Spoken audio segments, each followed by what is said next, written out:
Pat Ruffino has his UFL News Hub midseason All-UFL team. Let's break it right down. Of course, quarterback A.J. McCarron, no-brainer there. Unofficial MVP of last year, will be another MVP this year as long as everything goes well. Running back, he's got Ricky Person Jr., Birmingham Stallions, has been the vulture, calls him. Found his way atop the rushing leaderboards and currently leads the UFL in rushing touchdowns. He was part of the IFL's Massachusetts Pirate. He is very valuable for the Birmingham Stallions. Wes Hills, I was kind of worried about him, but he's kind of definitely been playing better. Wes Hills, running back from Michigan Panthers. He has been, I didn't have him in my DFS lineups, but I have him now, so he is definitely on there. Fullback, he's got Sage Surratt for the Memphis Showboats. And, of course, wide receivers, I would assume it's going to be all Battlehawks, but we'll see. Hakeem Butler, of course, just crushed the DC Defenders. He'll probably be on an NFL roster again next year. I mean, just a big body. Marcus Sims, Michigan Panthers, been consistent for the Panthers, but now that EJ Perry's out, that's been kind of wishy-washy with him. Definitely a staple that I've had in my DFS lineups.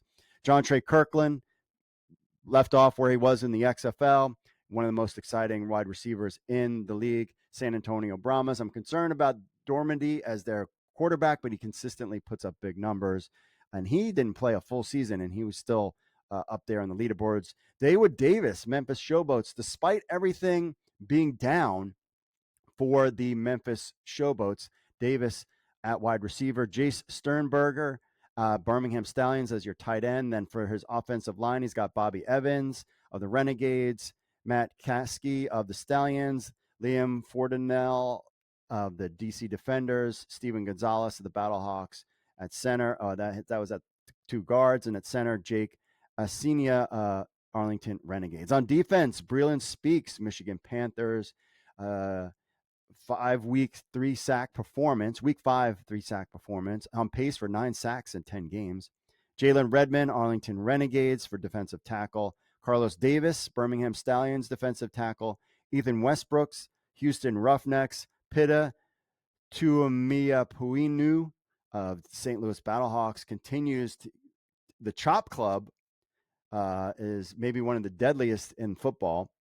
He is one of the best players. He was the defensive player in the UFL, the XFL, continues to do that on a Battlehawks team that is explosive. So he is a player. Linebacker, Tavante Beckett, San Antonio Brahmas. Mike Rose, St. Louis Battlehawks. He was injured a little bit and now is back. Anthony Hines, DC Defenders, linebacker. Michael Joseph, DC Defenders, cornerback. Definitely, he's had some big plays last week. He's always been a good player for the DC Defenders. And Orlenzo Burns, Birmingham Stallions, cornerback. Kaya Nakua, Michigan Panthers, safety, playing well this season. Kenny Robinson, remember him from the XFL, Birmingham Stallions, leads all safeties with an 84.6 defensive grade and continues to be a commander on the back end of the field. Currently has 16 tackles, 4 PBUs, a forced fumble, and a fumble recovery. So there you have it. That's the defense. Special teams, no question, Jake Bates, even though he did miss some field goals this past weekend, still crushing it, and just a big leg for him. Brad Wiggs, San Antonio Brahmas as the punter. We knew he had that touchdown. Returner, Darius Shepard, St. Louis Battlehawks. He was great last year. He continues to be good this year. So that is Pat Ruffino's all in the USFL News Hub's all USFL team. Have no problem with any of these picks.